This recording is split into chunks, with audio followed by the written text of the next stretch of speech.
आपको पता भी है क्या कौन है जेनजी? जैन या जैनजी? सेंजी। जैन जी तो देखो हमारी कॉलोनी में तो कोई जैन नहीं है इनको एजुकेशन के साथ साथ में मैनर सिखाने की भी सबसे ज्यादा जरूरत है। यार। आप है ना ऐसे ऐसे बोल रहे जब भैंस की कॉलोनी में अंकल आ गए, बच्चे खेल रहे थे, हाँ बेटा तू जैन जी इधर बैठ, तू मैं सर पे चढ़ा दिया। क्या क्या गम हो गया आपको यार जैन जी से यार? Who are you? एक्चुअल में जेनजी को कुछ नहीं है, कुछ ही नहीं है। नरेंद्र मोदी जी के उन्होंने एक रील बनाई थी इंस्टाग्राम पे, कितने व्यूज थे?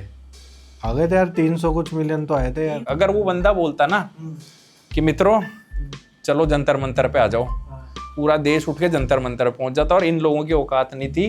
तो मतलब अब प्रधानमंत्री छोरे बुला रहा है भाई, वो लड़के आ गए, आ जाओ मैटर होएगा, ये क्या बात हुई है? इंडियन गवर्नमेंट जो है ना बहुत पोलाइट है, वरना पाकिस्तान में देख लो आज क्या हो रहा है। तो यार लेकिन अपन इंडिया को कब तक पाकिस्तान से कंपेयर करेंगे? उन लोगों ने प्रदर्शन किया, उन पे आंसू गैस नहीं छोड़े, उन्होंने पे फायरिंग कर दी। पाकिस्तान का जो बजट है ना सबसे ज्यादा खर्ची रक्षा में जो होता है डिफेंस में, उसी में खर्च करते हैं। डिफेंस में ऑफेंस में? ऑफेंसिव डिफेंस में खर्च करते हैं वो। ये डिफेंस तो नहीं करते यार वो कौन अटैक करने आ रहा है उन पे यार? वो खुद ही तो जाते हैं यार। पहलगाम अटैक हुआ था, भारत ने मस्त तबाही मचाई ना। देश के लोग भूल गए उस चीज को कि पाकिस्तान पे इन्होंने ये सब किया और आगे बीजेपी के विरोध में। देश में बहुत सारी प्रॉब्लम है, तुमने उन मुद्दों को नहीं उठाया। नीट का पेपर आया और ये भक्ता भक्ता आया, उस बंदे पे एफआईआर क्यों नहीं कराई? धर्मेंद्र प्रधान, उसने खुद ने पेपर लीक किया था क्या? आज जेनजी के ऊपर ही बात करेंगे क्योंकि इन्होंने पूरी दुनिया में आतंक मचा रखा है। टोटल सारे नहीं मचा रखा है, सारे ने नहीं मचा रखा, लेकिन बहुत लोगों ने मचा रखा है। अरे देशों की सत्ता पलट दी इन लोगों ने। तो आपको पता भी है क्या कौन है जेनजी? जैन जी या जैनजी? JAIN नहीं बोल रहा मैं। जैन जी तो देखो हमारी कॉलोनी में तो कोई जैन नहीं है। सेंजी, जो इन बच्चों को अच्छा लगे। कौन होते हैं जेनजी? जैन जी होते हैं मतलब जो यंग है थोड़े, और बूढ़े नहीं है और बच्चे नहीं है, वो होते हैं जैन जी। 4 धर्म माने जाते हैं इंडिया में, हिंदू, मुस्लिम, सिख और ईसाई। लेकिन मैं कहता हूँ 5वां भी जन्म ले चुका है, वो है जेनजी। एक्चुअली में जेनजी जो है ना, ये होते हैं 1997 से लेके 2012 तक जो बच्चे जन्मे हैं उनको जेनजी कहते हैं। लेकिन जितना इनको चढ़ा दिया ना, घर में आपने ऐसा देखा होगा कि एक बच्चा जो होता है वो उसको माँ बाप इतना लाड़ प्यार करते हैं, इतना लाड़ प्यार करते हैं कि वो बच्चा सिर पे चढ़ जाता है। तो ये वही बच्चे हैं जो सिर पे चढ़े हुए हैं।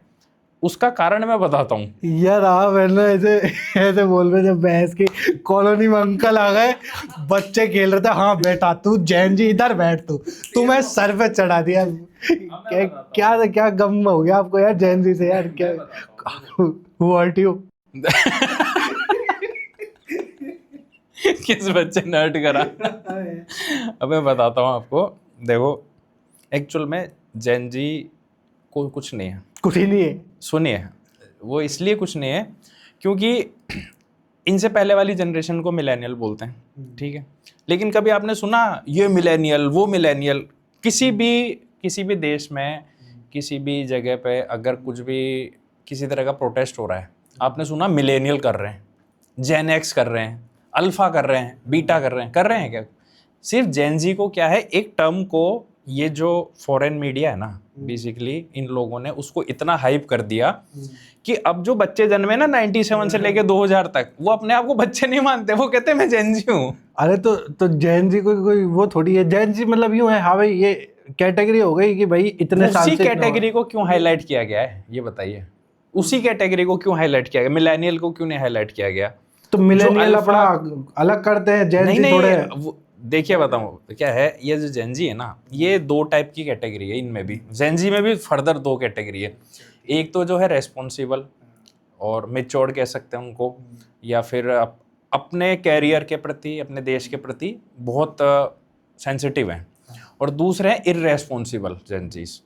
पहली कैटेगरी में आते हैं वो बच्चे जो देश का नाम रोशन कर रहे हैं, जैसे कि 15 साल का बच्चा है Vaibhav Suryavanshi, Indian cricket team में वो आज क्रिकेट खेल रहा है। सोचो लोगों को 30 साल की जो एज आती है ना, तब तक भी मौका नहीं मिलता, उस बच्चे को 15 साल में मौका मिल गया। फोड़ता है तो वो बहुत तगड़ा। वही मैं बोल रहा हूँ कि अगर आपको मेहनत करनी है ना, अगर आप अपने आप को जेनजी क्यों समझ रहे हो, मिलेनियल या ये सब क्यों समझ रहे हो, कैटेगरी में क्यों डाल रहे हो? आप अपने पे कैरियर पे फोकस करो ना। आज उस बच्चे ने कैरियर पे फोकस किया 15 साल का। अगर वो भी यही सोचता ना मैं ये जेनजी में ये मैं वो, तो आज वो जिम्बाब्वे में अभी सीरीज चल रही थी, उसमें 81 रन बनाए, पूरी दुनिया उसकी फेवरेट है, उसको मानती है। आईपीएल में उसने राजस्थान रॉयल्स को परफॉर्म किया, प्लेऑफ तक लेके गया, ठीक है, सिर्फ उसे एक बच्चे के दम पे। और मैं कहता हूँ कि वो है ना, वो बहुत हीरा बच्चा है, एकदम हीरा है। अगर यही बच्चा फोकस नहीं होता अपने कैरियर के प्रति, तो वो आज वही जंतर मंतर पे पाया जाता और वहीं पे वो मोदी जी को गालियां दे रहा होता। इसलिए मैंने बोला कि ये दो कैटेगरी है। तो अगर वो पढ़ाई पे फोकस करता तो वो सरकारी नौकरी करता ना, फिर वो पढ़ाई पे फोकस करता तो ऐसे सचिन तेंदुलकर भी हैं कि अगर वो पढ़ाई पे फोकस कर रहे होते हैं तो जो बड़ी बड़ी कंपनियां वो अपने प्रोडक्ट नहीं बेच रही होती उनके नाम पे। एमआरएफ का बैट सबसे बेस्ट एग्जांपल है। एमआरएफ को लोग जानते उसी नाम से कि सचिन जो है ना वो उस बैट से खेला करते थे। तो अगर आप अपने कैरियर को प्रॉपर फोकस रख के करोगे ना, तो आपको किसी ना लेबल की जरूरत नहीं रहेगी कि आप जेनजी हो। आपका नाम ही काफी है। अगर कोई आपका नाम ही काफी है। कोई लेबल लगा के ऐसे तो घूम नहीं रहा ना, नहीं जी मैं तो जेनजी, ऐसे ऐसे तो कोई नहीं करता ना यार। घूम रहा है। आपको कौन कर रहा है? मैं बताता हूँ। बांग्लादेश में जब ये आंदोलन हुआ, उसको क्या नाम दिया? वर्ल्ड मीडिया ने, बोल रहा हूँ इंडियन मीडिया ने, वर्ल्ड मीडिया ने जेनजी प्रोटेस्ट। वो जेनजी प्रोटेस्ट इसलिए क्योंकि वो मोस्टली यंग थे, वो जेनजी वाले ज्यादा थे। तभी तो बोल रहा हूँ ना कि कोई भी जो रेस्पॉन्सिबल पर्सन होगा ना, वो इस तरह की सरकार पलटने की कोशिश नहीं करेगा यार। कई बार कोई खिसक जाता है किसी का यार। उन्हीं को ही वही रेस्पॉन्सिबल है। वो जो बच्चे जो है ना, आज आप बांग्लादेश की हालत देख लो। चलो उन्होंने प्रोटेस्ट कर दिया, उन्होंने इस देश की सत्ता परिवर्तन कर दी, नेपाल में भी कर दिया उन्होंने। केपी ओली की सरकार थी, उन्होंने उसको भी पलट दिया। बांग्लादेश में शेख हसीना की सरकार थी, उसको भी पलट दिया। आज उन दोनों देशों की हालत देख लो, वो अनस्टेबल हो चुकी कंट्रीज। यार वो नेपाल के तो वो रैपर पीएम की तो वीडियोस आती है यार कि ये चल रहा है इधर, उनने वो कर दिया, मतलब कि स्कूल मैंडेटरी हो गए, ये हो गया, और मतलब कई चीजें उसने करी है यार। वो करी है ना। अभी आप लेटेस्ट न्यूज उठा के देख लो, जेनजी लोग उसी के विरोध में आ गए, उसी के विरोध में आ गए। क्योंकि क्या है, ये जो है ना शॉर्ट टर्म प्लेजर पे भाग रहे हैं बच्चे। तो लॉन्ग टर्म प्लेजर कैसे ले? लॉन्ग टर्म प्लेजर नहीं होता, लॉन्ग टर्म सेटिस्फेक्शन होता है। आज इंडिया में मोदी जी की सरकार है, पिछले 12 साल से चल रही है, मोस्टली सभी सेटिस्फाइड है। अनसेटिस्फाइड वो लोग हैं जो अननेसेसरी का प्रोपेगेंडा फैला रहे हैं। जैसे कि मैं आपको एग्जांपल बताता हूँ। एक आया अमेरिका से बंदा जो वहाँ पे नौकरी कर रहा था, उसको लगा कि यार मैं तो नौकर हूँ, राजा कैसे बनूं? तो ये प्लानिंग 2023 से चल रही थी। अरे तो वो वापस तो चल गया ना, तो राजा बनना होता तो रुकता ना यहाँ पे, वापस गया वो तो बोला नौकरी करूंगा वापस। आएंगे अभी इलेक्शन नहीं आया ना, तो वो आएंगे, वापस आएंगे। तो मतलब इलेक्शन में वापस आया। क्या एजेंडा था? 2023 तक तो आम आदमी पार्टी में थे। और मेरी पर्सनल ओपिनियन है, मैं व्यूअर्स का मैं नहीं बोल रहा, मेरी पर्सनल ओपिनियन है कि आम आदमी पार्टी का किया था ये सारा। अरे तो वो तो आई नहीं थी पहले, वो भी बाद में आया था यार। एक बात बताइए, जब व्यूज आ गए थे ना प्रोटेस्ट पे, व्यूज आ गए थे, लेकिन वो बंदा जो था अमेरिका से आया है, वो इन्हीं का कार्यकर्ता था पहले।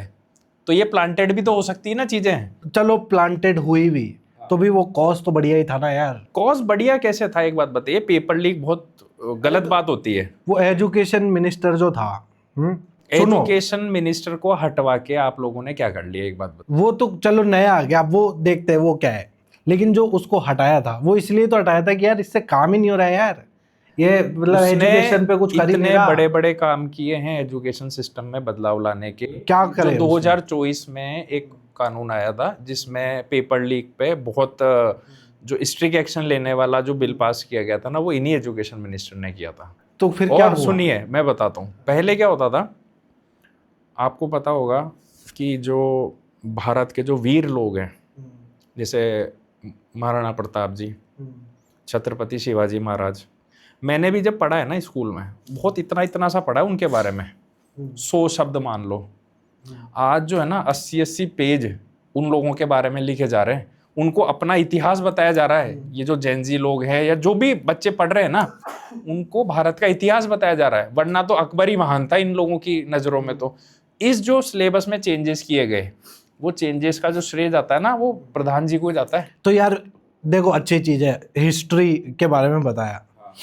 तो ये जो इंफ्रास्ट्रक्चर है अपने एजुकेशन का, कोई भी माँ बाप अपने बच्चे को सरकारी स्कूल में नहीं भेजना चाहते। क्यों नहीं भेजना चाहते? इतनी इज्जत क्यों नहीं है? एजुकेशन मिनिस्टर की इतनी होनी चाहिए ना, स्कूल को ये करवा दे बढ़िया, जैसे अपने महात्मा गांधी बना रहे हैं, तो अच्छा डिसीजन है वो, लेकिन टीचर हायर नहीं करे, हायरिंग कमी है ना, स्टाफ शॉर्ट लिस्टेड है। भाई हमारे भी वो स्कूलों में एक मतलब एक सब्जेक्ट के लिए कोई और ही पढ़ा रहा है, वो जैसे मैथ्स है ना वो या इंग्लिश है, तो वो कोई दूसरा ही टीचर पढ़ा रहा है, जुगाड़ में काम चल रहा है। तो एजुकेशन में ये क्यों नहीं करा, इतनी इज्जत क्यों नहीं है सरकारी स्कूलों की? 90% टाइम पे कांग्रेस की सरकार रही है। 99 में अटल बिहारी जी बने थे 2004 तक, उसके बाद में 2004 से 14 तक मनमोहन सिंह जी थे, और उससे पहले भी थोड़ी गठबंधन की चल रही थी। तो मैं मोटा मोटी मान के चलो 80% जो टाइम जो सरकारें चली है ना वो कांग्रेस की चली है। आप सोचो 47 से लेके और 2014 तक बहुत बड़ा टाइम होता है, ये मान के चलो करीब 60 साल हो गए होंगे करीब ये, और मेजॉरिटी टाइम कांग्रेस की गवर्नमेंट है। अगर वहाँ पर इतना बड़ा डैमेज हुआ है तो 10 साल में तो नहीं सुधरेगा। धीरे धीरे डिजिटलाइजेशन हो रहा है। आज आप किससे पढ़ रहे हो? मोबाइल से पढ़ रहे हो। ठीक है, वो कांग्रेस के किसी नेता की देन है कि मोबाइल लेके आए, ठीक है, और कांग्रेस ने ये, मैं किसी गवर्नमेंट को ख़राब नहीं बता रहा, मैं बीजेपी का कोई सपोर्टर नहीं हूँ, जो क्रांति लेके आए इसमें जो आज हम मोबाइल से पढ़ रहे हैं, कांग्रेस लेके आई थी। 2006 में 2G स्पेक्ट्रम अलॉटमेंट हुआ था, तो जिससे कि आज हमको सबको मोबाइल की सुविधा मिल रही है। लेकिन उसका जो फ्रूटफुल यूज़ है वो किसने करा? 2014 में डिजिटलाइजेशन कर दिया। आज आप बैठे बैठे ऑनलाइन पढ़ाई कर रहे हो, आज वीडियो भी बना रहे हो, सब कुछ हो गया है। तो एजुकेशन का भी जो वो स्तर है वो बढ़ रहा है धीरे धीरे। लेकिन जो इतने सालों में लोगों ने ध्यान नहीं दिया, सरकारों ने ध्यान नहीं दिया, किसी की भी सरकार हो, इवन इस पीरियड में अगर बीजेपी की भी गवर्नमेंट रही है उन्होंने भी नहीं ध्यान दिया होगा। तो जिम्मेदार तो सारी सरकारें हैं, लेकिन उसका जो इम्प्रूवमेंट है वो धीरे धीरे आएगा। यार इतना क्या ही धीरे धीरे आ रहा है कि कुछ काम ही नहीं हो रहा यार। नेता का क्या काम है? नेता का क्या काम है भाई? कोई कॉर्पोरेट में जा रहा है काम करने, सुबह 9 से 5 बैठा, उसको रगड़ा। सॉफ्टवेयर इंजीनियर है कोई, तो एक बड़ी वेबसाइटों पे काम चल रहा है, महीने भर में पूरी वेबसाइट कंप्लीट हो रही है, क्योंकि इतने लोग हायर कर रखे उनने, बहुत लोग उस पर काम कर रहे हैं, तब जाके हो रहा है। और बिल्डिंगें बनती है, कोई बिल्डर बिल्डिंग बना रहा है 100 मंजिल की। हाँ, बन जाती, मुंबई में तो बन जाता है। कितने टाइम में बनती है वो 100 मंजिल की? जल्दी बन जाती है, 2 साल मैक्सिमम। हाँ, तो 2 साल में इतनी बिल्डिंगें बन रही है, धमाधम बिक रहे हैं फ्लैट। तो इंफ्रास्ट्रक्चर बनाने में क्या जा रहा है? ठीक है, अब टीचर्स हायर करने में कितना टाइम लगता है? देखो टीचर्स भी बहुत हैं, और जहाँ पर ये स्कूल चल रहे हैं वो भी गवर्नमेंट की जगह है। प्राइवेट स्कूल तो फिर भी कई जगह किराए पे चल रहे हैं, गवर्नमेंट के। देखो बात आती है थोड़ी अकाउंटेबिलिटी की भी। गवर्नमेंट के जो एम्प्लॉइज़ हैं ना, मैं थोड़ा बोलूँगा कंट्रोवर्सी भी हो जाएगी इस बात पे, लेकिन यह है कि जो गवर्नमेंट के एम्प्लॉइज़ हैं ना उनकी प्रॉपर अकाउंटेबिलिटी नहीं होती है। मतलब काम नहीं करता हुआ है। हाँ, प्रॉपर काम नहीं करते। जैसे कि क्या है, अगर आप प्राइवेट स्कूल में जाओगे ना, अगर कोई टीचर प्रॉपर नहीं पढ़ा रहा, उसकी शिकायत होती है तो उसको हटा ही देते हैं, स्कूल से ही निकाल देंगे कि जाओ तुम्हारा स्तर सही नहीं है। लेकिन ये चीज़ गवर्नमेंट स्कूलों में नहीं होती। जब तक सरकारें, किसी की भी सरकार हो, जब तक इस तरह की अकाउंटेबिलिटी नहीं लाएगी ना, तब तक शिक्षा का क्या किसी भी। हाँ, तो क्यों नहीं लाते? कर रहे हैं कोशिश धीरे धीरे। क्या क्या कोशिश कर रहे हैं? कर रहे हैं कोशिश कर रहे हैं, पर कर क्या रहे हैं वो बता दीजिए। ऐसे कैसे डिफाइन कर सकते हैं उस चीज यार? हर स्कूल में अथॉरिटी यूं हो जाए कि भैया तुम्हारा कोर्स कंप्लीट होना चाहिए, उनके ऊपर कोई हो, नहीं तो तुम्हारी नौकरी। देखो नौकरी का तो नहीं है, इतने बच्चे प्रेजेंट होने ही चाहिए। जैसे यार प्राइवेट कॉलेजेस स्कूलों में होता ही है ना, 75% अटेंडेंस मैंडेटरी है, कोर्स यहाँ से इतने टाइम में हो जाएगा। और कोर्स में भी कुछ डालो ना बढ़िया बढ़िया यार, कंप्यूटर रिलेटेड आजकल चल रहा है सारा, तो टीचर्स को कंप्यूटर चलाना नहीं आता, बताओ। वही तो बात है ना कि सरकारी स्कूलों का स्तर जो है ना वो थोड़ा गिरा हुआ है, और उसमें ज़रूरत है इम्प्रूवमेंट की। मैं डिफेंड नहीं कर रहा उस चीज़ को, मैं ज़बरदस्ती डिफेंड नहीं करूँगा, क्योंकि तो इम्प्रूवमेंट की ज़रूरत है, इनको भी पता ही होगा ना, काम क्यों नहीं करते? तो फिर ये अरे तो सिर्फ एक ही बंदा जिम्मेदार है क्या उसके लिए? एक बात बताइए। नहीं तो एक नहीं, मैं तो टोटल सिस्टम की बात कर रहा हूँ। सेंट्रल गवर्नमेंट का एजुकेशन मिनिस्टर जिम्मेदार नहीं है, स्टेट गवर्नमेंट के जो एजुकेशन मिनिस्टर्स हैं ना वो भी पूरी रेस्पॉन्सिबल है। उनको भी फिर रेजिग्नेशन देना चाहिए था इसके साथ में, जो धर्मेंद्र प्रधान जी ने इस्तीफा। यार देखो वो लीडर ही लपेटे में आता है यार, स्टेट का लीडर है ना, स्टेट एजुकेशन मिनिस्टर होता है एजुकेशन का, ठीक है। प्रोटेस्ट की बात नहीं। एक बात बताओ, अगर ये राजस्थान में रीट का पेपर होता या एसआई भर्ती होती है, ठीक है, तो क्या आप धर्मेंद्र प्रधान जी से इस्तीफा मांग लेते क्या जाके? उनका कोई लेना देना ही नहीं है उसमें। अरे स्टेट गवर्नमेंट की जो नौकरियां होती है ना, उसमें स्टेट का जो एजुकेशन डिपार्टमेंट होता है ना, वो इन्वॉल्व रहता है, और उसमें जो स्टेट का जो एजुकेशन मिनिस्टर होता है ना, वो रेस्पॉन्सिबल होता है अकाउंटेबिलिटी के लिए। तो सिर्फ एक सेंट्रल मिनिस्टर का इस्तीफा इस चीज के लिए काफी नहीं था। अगर उनका इस्तीफा होगा तो जितने भी नीचे के एजुकेशन मिनिस्टर है ना, उनका भी इस्तीफा होगा। अगर राजस्थान में आपको पता है, अगर स्कूलों की हालत है, आपने तो कम बताया, मैं बताता हूँ, ऐसी भी हालत है कि कई स्कूलों में ऊपर का जो चूना पत्थर होता है ना, ये भी गिर रहा है। तो इसके लिए सेंट्रल मिनिस्टर नहीं, जो स्टेट का एजुकेशन मिनिस्टर है ना, वो जिम्मेदार है उसके लिए। उनकी जिम्मेदारी है कि आप भी अपना रेजिग्नेशन थमाओ, फिर चाहे कांग्रेस की सरकार हो चाहे बीजेपी की सरकार हो। तो ये चीज तो ठीक नहीं होगी ना यार, कौन यही ही तो काम बात है करता ना कि यार। देखो आपका भी रवैया आ गया ना कि ठीक नहीं होगी, ठीक करने की जरूरत है। और इसमें तो ठीक करने के लिए तो वो धरना दिया था, उसको आपने लपेट दिया है, धरना दे रहे हैं, भारत का नाम खराब कर दिया। नहीं, मैं ये धरने को मैंने कभी गलत नहीं बोला था, ना पहले कभी गलत बोला, ना भी गलत बोल रहा हूँ। मेरा पॉइंट सिर्फ इतना है, अकाउंटेबिलिटी अगर रखते हो तो सबकी अकाउंटेबिलिटी होनी चाहिए, सिर्फ एक बंदे की अकाउंटेबिलिटी क्यों? आज जो अरे तो कुछ नहीं से कुछ तो बढ़िया यार। अरे कुछ गलत है ना वो, अगर आप संसद पे कूच करोगे तो वो क्या सही है क्या? वो यार डिपेंड करता है ना यार। नहीं, डिपेंड नहीं करता, डिपेंड की बात ही नहीं। लक्ष्य अगर मैंने आपको बोल रखा ना, आपको इसमें परमिशन है धरने देने की, अगर आप बाहर आए तो आपके सोटे पड़ेंगे। अरे तो मैं मेरा देख सकता हूँ, अगर 500 जने और बैठे तो सबका 500 कैसे को आप ही देखूंगा ने मैं? बुलाया है, 500 को भी आपने बुलाया है। जो अभिजीत हाँ, दिपके जो उसने है ना, बुलाया है, हाँ बुलाया उसी ने बुलाया। आज एक बात बताओ कि ये सेंट्रल एजुकेशन मिनिस्टर का इस्तीफा मांगा, उन्होंने दे भी दिया। क्यों बोला? उनकी अकाउंटेबिलिटी है, जो भी एजुकेशन सिस्टम नीचे तक जा रहा है उसके लिए। ठीक है, मान लिया। संसद पे कूच करी, बच्चों को किसने बुलाया? अभिजीत दीपके ने बुलाया। वहां पर अगर बच्चों को लाठी पड़ी, किसकी जिम्मेदारी है? अभिजीत दीपके की जिम्मेदारी है। तो वो अकेला कैसे फोर्स से लड़ ले रहा है बस यार? यही समझाना चाह रहा हूँ वो मैं। डंडे ले रखे, बस कीले यही घुसा समझा रहा रखे हूँ उसके कि अंदर, अकेला सेंट्रल एजुकेशन मिनिस्टर बम मार रहे हैं। रेस्पॉन्सिबल नहीं होता। उसके ये होता है डिसेंट्रलाइजेशन बोलते हैं इसको। डिसेंट्रलाइजेशन का मतलब होता है कि जो आपकी पावर्स है वो धीरे धीरे नीचे डिस्ट्रीब्यूट हो रही है। ठीक है, ये चीज आपको धर्मेंद्र प्रधान के केस में तो गलत लग रही है, तो आपने उसके इस्तीफा मांग लिया। यही चीज जब ये इस कॉकरोच जनता पार्टी में आई, उसका रेजिग्नेशन क्यों नहीं मांगा? किसका नहीं मांगा? जो ये कॉकरोच जनता पार्टी जो है, उसके अध्यक्ष को भी बोलो ना कि तुम भी रेजिग्नेशन दो, तुम भी हटो। क्यों? बच्चों को जो लाठी पड़ी उसके लिए कौन जिम्मेदार है? मैं आपको बार बार ये बोल रहा हूँ कि अगर उसने उकसाया नहीं होता बच्चों को, अभिजीत दीपके ने उकसाया था संसद चलने के लिए, संसद मार्च करने के लिए, अगर उसने नहीं उकसाया होता, डायरेक्ट इन्वॉल्वमेंट है उस बंदे का इसमें। वो ठीक है, लेकिन लाठी जो पड़ी वो उसने थोड़ी मारी, या उसके भी तो पड़ी होगी ना, उसके नहीं पड़ी क्या सेंट्रल एजुकेशन मिनिस्टर अभी ये धर्मेंद्र प्रधान, उसने खुद ने पेपर लीक किया था क्या? ले बच्चे ले पकड़ पेपर, नहीं किया ना। वो तो नीचे हुआ। मैं क्या कह रहा हूँ, कहाँ पर हुआ होगा? जैसे सेंट्रल से आके ये अपना राजस्थान में आया, जयपुर में आया, जयपुर से किसी स्कूल में लीक हो गया, महाराष्ट्र के किसी कॉलेज से स्कूल से लीक हो गया। धर्मेंद्र प्रधान तो इन्वॉल्व नहीं था ना उसमें। चलो अब देखो, ये तो पुरानी बातें हो गई ना।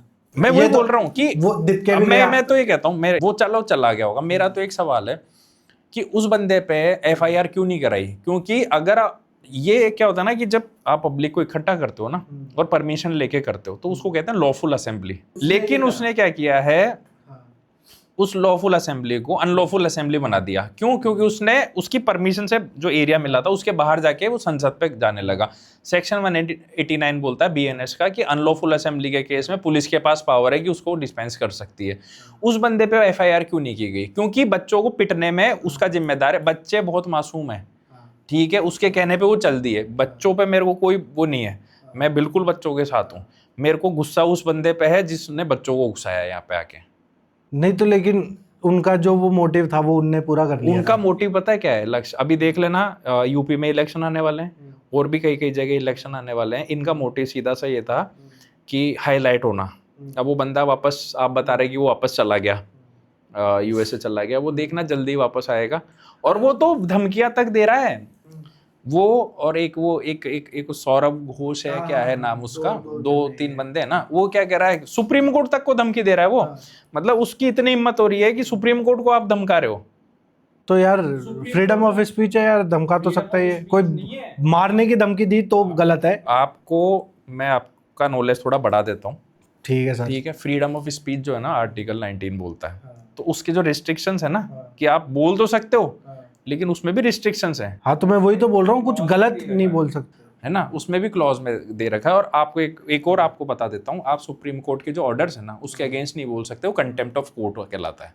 उसके अगेंस्ट में क्या ओपिनियन भी नहीं दे सकते? नहीं दे सकते आप, ये भी नहीं बोल सकते कि आप सुप्रीम कोर्ट ने गलत कर दिया, उसने वो गलत कर दिया, नहीं, ये कंटेम्प्ट ऑफ कोर्ट कहलाता है। ठीक है, अब उस बंदे ने क्या बोला कि नहीं नहीं सुप्रीम कोर्ट ने अभी क्या, सुप्रीम कोर्ट ने बोला नहीं केस वापस नहीं होंगे, तो वो बच्चों के ऊपर जो हुए हैं, बच्चों हाँ मतलब बहुत जनों पे, बच्चों मेरा तो ये मानना है कि बच्चों पे जो केस हुए ना वो वापस ले लेने चाहिए, क्योंकि उनका कैरियर का सवाल है। ठीक है, लेकिन जो उसके अलावा जो हुड़दंगी आए थे वहां पे उन पे नहीं होने चाहिए वापस, तो सुप्रीम कोर्ट ने बोला नहीं नहीं केस वापस नहीं होंगे। तो ये जो सौरव घोष है वो क्या बोलता है कि नहीं नहीं हमारी डिमांड ये नहीं थी, सुप्रीम कोर्ट का जो ये है हम नहीं मानते इसको, हमारा तो हम वापस धरना प्रदर्शन करेंगे, जितने भी जो केस थे वो सारे वापस होने चाहिए और जो भी हमारी डिमांड थी वो सारी पूरी होनी चाहिए। ये आप एक तरह से सुप्रीम कोर्ट के ऑर्डर को की अवहेलना कर रहे हो। वो तो ठीक है लेकिन गलत तो नहीं बोला यार। गलत सही की बात नहीं है, मैं आपको रूल्स बता रहा हूँ, हर गेम के रूल्स होते हैं ना, हर कंट्री के रूल्स हैं, वो रूल्स हैं। और आज तक भी कभी भी 1947 से लेके अभी तक भी कभी ऐसा नहीं हुआ कि आप सुप्रीम कोर्ट के अगेंस्ट जाओगे और जो जाता है ना कंटेम्प्ट में उसको फिर सजा भी होती है। तो कंटेम्प्ट जो है ना एक तरह से आप उसके ऑर्डर की अवहेलना कर रहे हो, मैं हिंदी में समझा। हाँ नहीं मानता मैं ऑर्डर, नहीं मानता ऑर्डर जो है ना ये, तो ये तो अगले का ओपिनियन हो गया ना यार। आप प्रधानमंत्री पे ओपिनियन दे लो, उसको गाली भी दे सकते हो, ये आजादी है आर्टिकल 19 में, लेकिन आप सुप्रीम कोर्ट के अगेंस्ट के में नहीं बोल सकते। आप इस पे अननेसेसरी डिस्कशन करोगे मेरे से। नहीं तो उसने ये बोला फिर उसको पे नहीं लगाया कंटेंट। मैं वही बोल रहा हूँ ना कि जो भारत का कानून है ना ये पार्शलिटी कर रहा है ना, जिसने अनलॉफुल असेंबली करी वो बंदा चला गया, उस पर कोई केस नहीं करा, ये बंदा सुप्रीम कोर्ट के ऑर्डर के अगेंस्ट, तो उसके ऊपर किसी ने करा नहीं होगा ना, लड़कों पे तो लोगों ने देखो कर दिए होंगे। सुप्रीम कोर्ट क्या है वैसे तो हर जगह बोलता है, मतलब सेल्फ उसको मैं एक वर्ड भूल रहा हूँ, मुझे याद नहीं आ रहा अभी, सुप्रीम कोर्ट खुद है ना उसका कॉग्निजेंस ले लेता है कई जगह। जैसे कि एक साउथ में एक फेस्टिवल टाइप का होता था जल्ली कुट्टा, उसमें क्या है जैसे ये बैलों को और गायों को ऐसा भगाते थे, तो सुप्रीम कोर्ट ने बोला नहीं नहीं ये भाई पशुओं पे क्रूरता है। ठीक है, इंटरफेयर करा सुप्रीम कोर्ट ने किसी के रिलीजन में घुस के। दूसरा आपको पता होगा जन्माष्टमी पे वो दही हांडी का प्रोग्राम होता है, सुप्रीम कोर्ट ने उसमें भी इंटरफेयर करा। अब उसमें क्या दिक्कत है यार? हाँ उसमें वो आया ना गुस्सा, यही बात है, खुद ही तो चढ़ गए तो फोड़े। हाँ वो क्या कहता है सुप्रीम कोर्ट कि नहीं नहीं इतनी हाइट पे नहीं, नीचे करो, ये करो, ऊंचा इतना नहीं हो जानी चाहिए, लोग गिरते मरते हैं।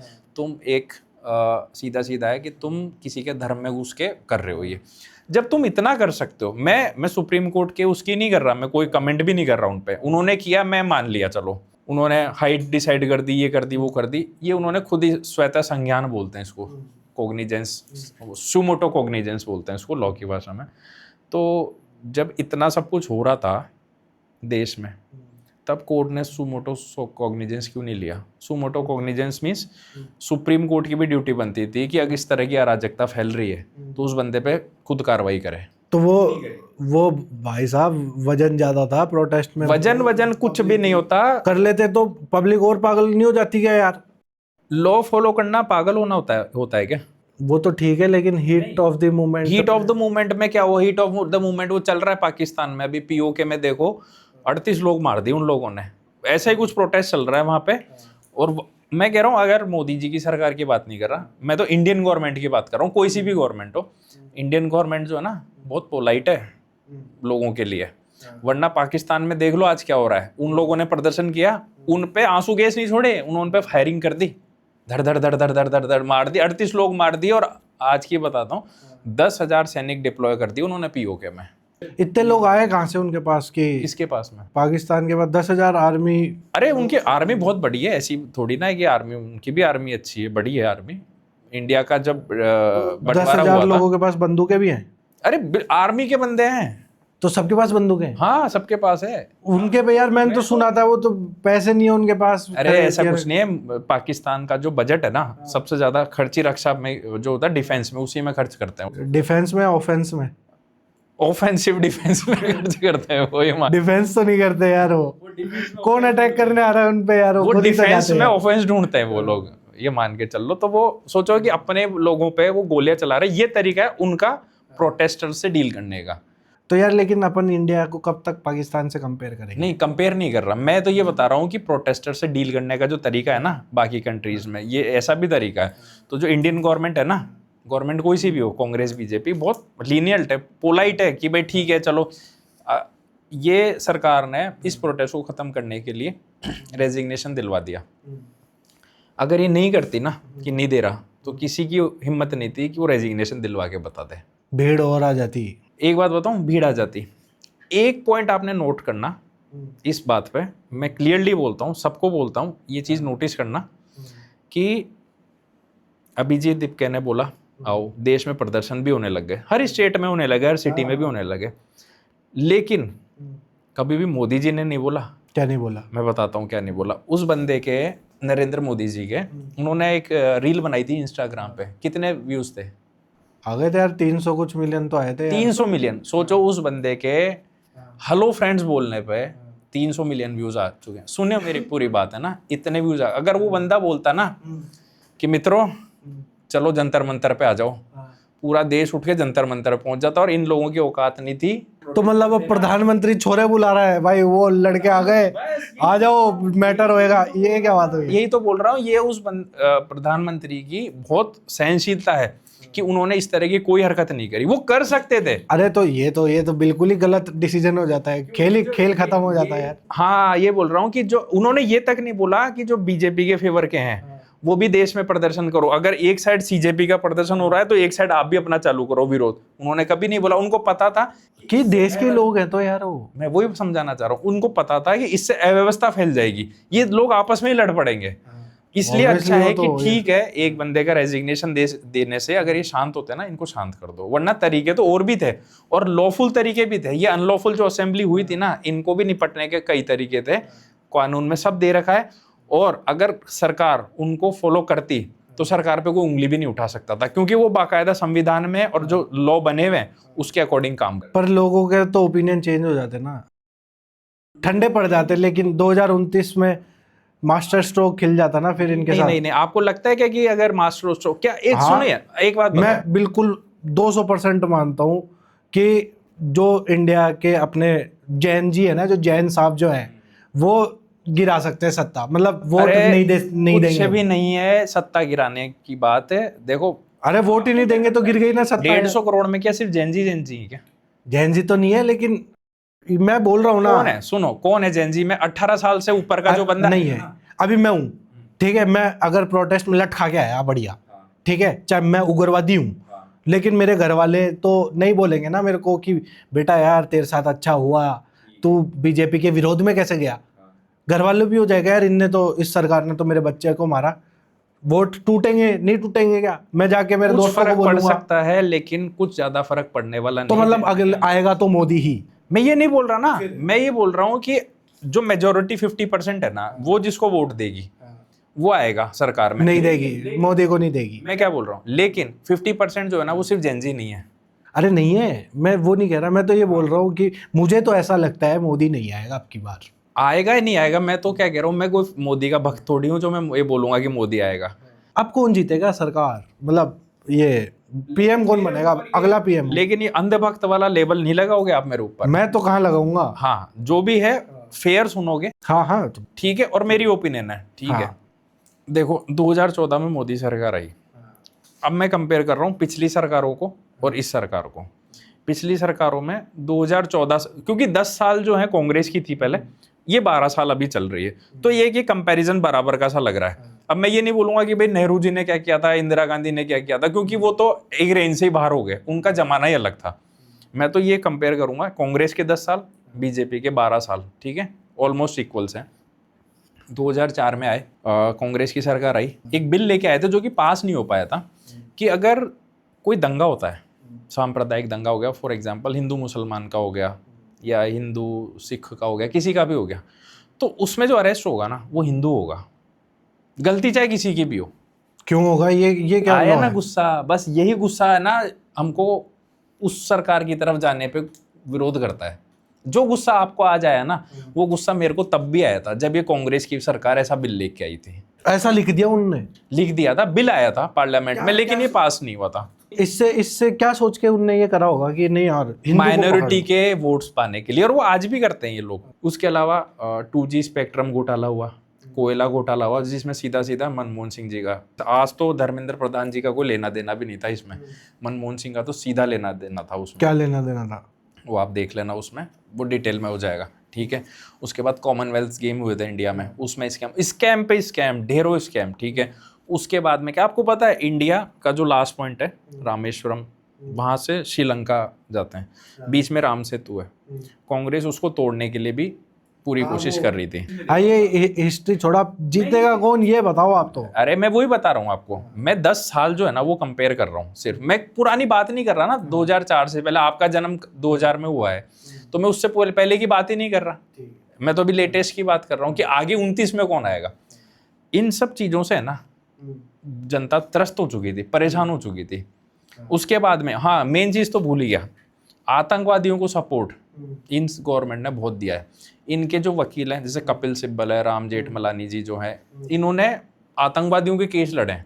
अब मैं ये नहीं बोल रहा, देखो कानून में सबका प्रोफेशन होता है, तो किसी को, लेकिन अगर आप किसी के लिए रात को 12 बजे, 1 बजे, 3 बजे कोर्ट खुलवाओगे ना, उस बंदे को फांसी हो चुकी है जिसको, तो वो तो बिल्कुल गलत है। और आपकी नज़र में भी गलत होगा किसी आतंकवादी के लिए कोर्ट खुलवाना, क्योंकि आप, एक तो पहली बात तो क्या, आतंकवादी को सजा मिल गई, आप क्यों मर्सी पेटिशन डाले जा रहे हो उसके लिए बार बार। पहली वही, चलो डाल दिया, आपका प्रोफेशन है, क्यों रात को बार बार, अब अगले दिन उसको फांसी होने वाली है और रात को 12 बजे भी उसके लिए पेटिशन जा रही है कि एक बार रिकंसिडर कर लो प्लीज। ये तो गलत है ना। तो लोग बाग क्या है, उस 10 साल में इन सब चीजों से बहुत परेशान हो चुके थे, बहुत त्रस्त हो गए थे। तो फिर ये मोदी गवर्नमेंट है और भारी मेजोरिटी से आई। ये सरकार ने अच्छे अच्छे काम भी किए, जैसे कि जो अपनी इंडिया की जो बॉर्डर है उसको कवर किया इन्होंने पहले, कि भाई कोई दूसरा, अभी जैसे रिसेंटली आपको पता होगा कि वेस्ट बंगाल में बीजेपी जीती है, उन्होंने बांग्लादेश की फेंसिंग, बॉर्डर की फेंसिंग करनी चालू कर दी। सबसे बड़ी बात है, क्योंकि कोई खुलेआम में से कैसे चला जाएगा, तो फेंसिंग चालू कर दी इन्होंने। वैसे ही पीओके में और इधर भी काफ़ी कुछ हुआ, तो लोगों को अच्छा भी लगता है कि यार अपने देश की सुरक्षा होनी चाहिए। उसके बाद पाकिस्तान ने अटैक किए, सर्जिकल स्ट्राइक करी, एयर स्ट्राइक करी, ठीक है। 2019 में अपना ये धारा 370 हटाया, कश्मीर को अपने अंडर में ले लिया, पूरा JNK को।